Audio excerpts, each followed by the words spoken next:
നമസ്കാരം. റാഫ്ടോക്ക് ഫുട്ബോളിലേക്ക് അവർക്കും സ്വാഗതം. ഇനിയിപ്പോൾ ഒളിമ്പിക്സിന്റെ ആരവമാണല്ലോ. ഒളിമ്പിക്സിൽ ഫുട്ബോൾ ആരംഭിക്കുന്നത് ഈ മാസം 24-നാണ്. അതിന് മുന്നോടിയായിട്ടുള്ള തങ്ങളുടെ അവസാന സന്നാഹ മത്സരത്തിൽ അർജന്റീനക്ക് പരാജയം. ഏകപക്ഷീയമായ ഒരു ഗോളിന് ഗിനിയാണ് അവരെ പരാജയപ്പെടുത്തിയത്. കോപ്പ അമേരിക്ക കഴിഞ്ഞെത്തിയ സൂപ്പർ താരങ്ങൾ ഓട്ടാമെന്റിയും ഹൂലിയൻ ആൽവേരസും ഒക്കെ കളിച്ചിരുന്നു. കളിയുടെ തുടക്കം മുതൽ തന്നെ റുള്ളി, ഓട്ടാമെന്റി എന്നിവര് സ്റ്റാർട്ട് ചെയ്തിരുന്നു. അതായത് കളിയുടെ തുടക്കം മുതൽ അവർ കളിക്കളത്തിൽ ഉണ്ടായിരുന്നു. രണ്ടാം പകുതിയിൽ അർജന്റീന ഒരു ഗോളിന് പുറകിൽ പോയതിനു ശേഷമാണ് ഹൂലിയൻ ആൽവേരസ് സബ്സ്റ്റിറ്റ്യൂട്ട് റോളിൽ കളിക്കളത്തിലേക്ക് വന്നിരുന്നത്.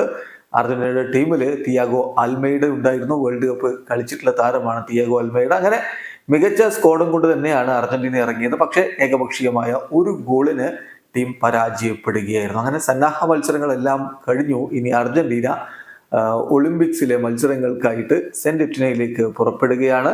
അർജന്റീനയുടെ ഗ്രൂപ്പില്, അത് ഗ്രൂപ്പ് ബിയിലാണ് അർജന്റീന. ആ ഗ്രൂപ്പിലുള്ളത് മൊറോക്കോയും ഇറാഖും യുക്രൈനുമാണ്. അർജന്റീനയുടെ മത്സരങ്ങൾ ഇങ്ങനെയാണ്.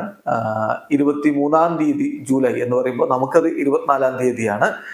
മൊറോക്കോക്കെതിരെയാണ് മത്സരം. പിന്നീട് ഇറാഖിനെതിരെ അടുത്ത മത്സരം വരുന്നു 27-ാം തീയതി. യുക്രൈനെതിരെ 30-ാം തീയതി മത്സരം വരുന്നു. ഇതാണ് അർജന്റീനയുടെ ഒളിമ്പിക്സിലെ ഗ്രൂപ്പ് സ്റ്റേജ് മത്സരങ്ങൾ. വീഡിയോ അവസാനിക്കുന്നു. ഫുട്ബോൾ ലോകത്തെ കൂടുതൽ വിശേഷങ്ങളുമായി റാഫ്ടോക്സ് വീണ്ടും എത്താം.